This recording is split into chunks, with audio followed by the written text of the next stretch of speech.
Fox News alert, the U.S. naval blockade of Iran is 10 hours in, and it's already beginning to bite. Right now we have a blockade. They're doing no business. I didn't like seeing boats come out if they were doing business with Iran, but if they weren't, no boats came out. So now Iran is doing absolutely no business, and we're going to keep it that way very easily. Don't forget, their Navy is gone, their Air Force is gone, their anti-aircraft is gone, their radar is gone, and their leaders are gone. It's a lot.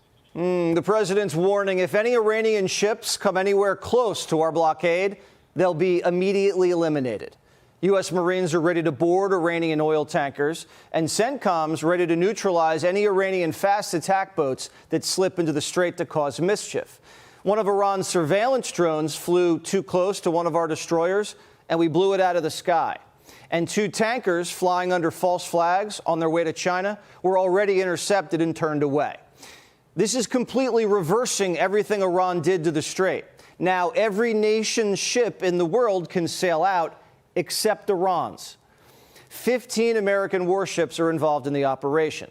The mission to free the strait got underway this weekend when 2 guided missile destroyers sailed straight up the gut. The USS Frank E. Peterson and the USS Michael Murphy were the first 2 warships to bust into the strait since the start of the war. The regime threatened to attack if American ships entered.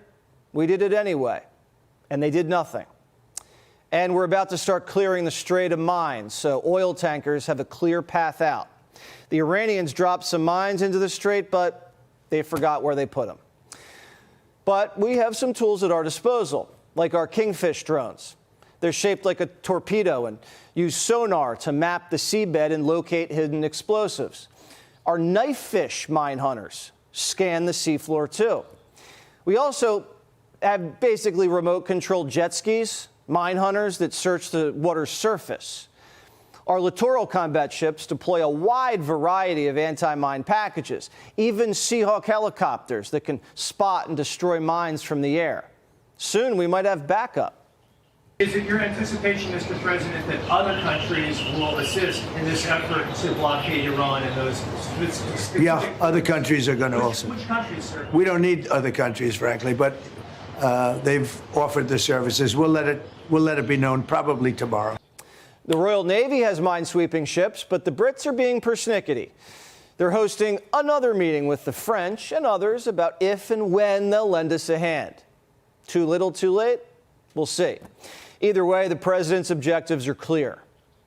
We can't let a country blackmail or extort the world, because that's what they're doing. They're really blackmailing the world. We're not going to let that happen.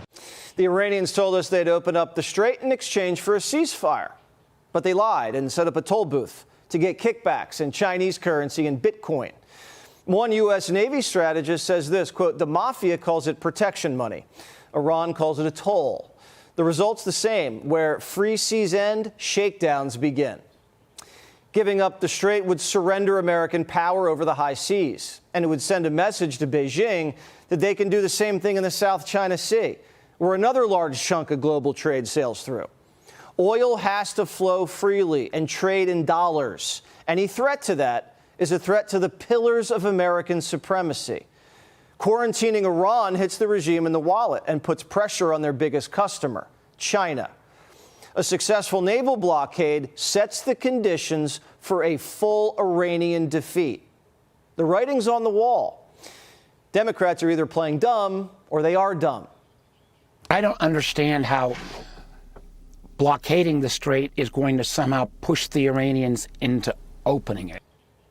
We've enforced naval blockades on the Iranians before, stopping their shipment of weapons to the Houthis, and a naval blockade of Venezuela. That's what made enemies into friends like that. The markets like the blockade. The Dow shut up 300 points today, and oil futures closed lower. You'd think the market would sell off after no peace deal over the weekend, but no. Smart money thinks the blockade will work. And so does top military brass. A former U.S. Navy commander told Primetime just last week, quarantining them squeezes their head to the wall. And you got to keep squeezing until they squeal. I think it lasts until we can figure out what the Iranians are doing, continue to target their command and control, and if necessary, continue the kinetic attacks like you intimated. Go after those bridges, go after that electrical plants, put them down and make them hurt. Take them down to their knees if we absolutely have to, but we try to do it in a manner initially by putting a stranglehold on Karg where they cannot get oil out. And if China gets upset, gee, that's a win-win for the United States.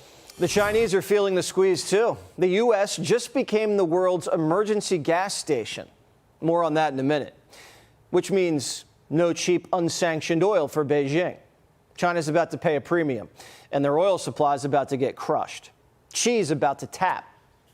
Mr. President, has Xi Jinping reached out? I know you're going to be... No, but we have a very good relationship with China. He would like to see this ended also. He certainly wants it ended. Everyone, I want to see it ended, too. Remember the last time we threatened bridge and power plant day? China called Iran and told them to cry uncle. Now the Iranian oil blockade is probably the knockout punch. The Iranians are trying to outlast us. The longer the war goes on, the longer their regime can hold off a revolution. But their economy is experiencing a crippling depression.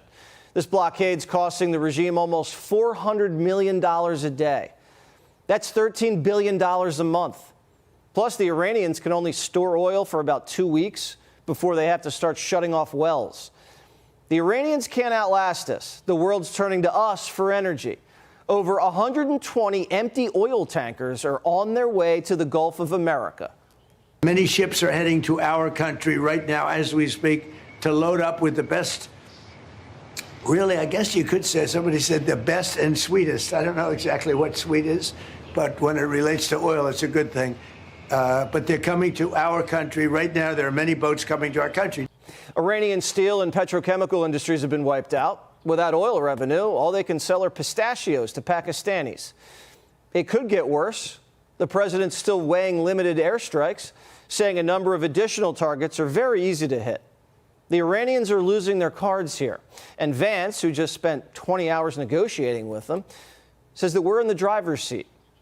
I think the Iranians are going to determine what happens next, as the President of the United States says, we have the cards. We have the military advantage. We now have additional economic pressure that we're applying on them through the blockade that we've imposed on their oil coming out of the Straits of Hormuz. So we have a lot of cards. We have the leverage, and we're going to see what the Iranians do with that. The ceasefire only has 8 days left, and the Iranians aren't playing ball. They don't understand that they're not negotiating with Barack Obama. They will never have a nuclear weapon. Iran, you marking it down? Iran will not have a nuclear weapon. And we agreed to a lot of things, but they didn't agree to that. And I think they will agree to it. I'm almost sure of it. In fact, I am sure of it. If they don't agree, there's no deal. There'll never be a deal. Iran will not have a nuclear weapon, and we're going to get the dust back. We'll get it back. Either we'll get it back from them or we'll take it.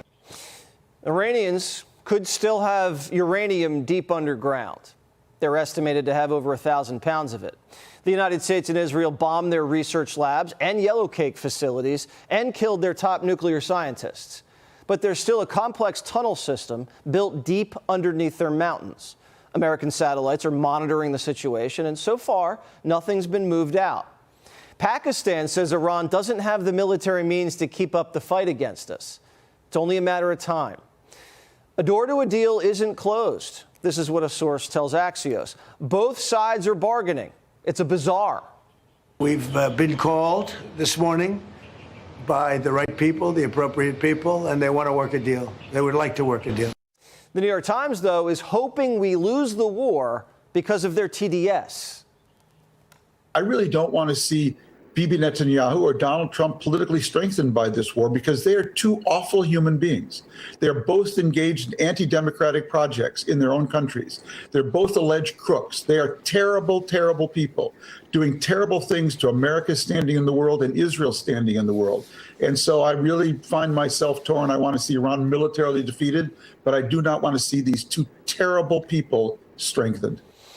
Friedman's like, destroy the world's top terror regime and take away their nukes, or Trump looks good.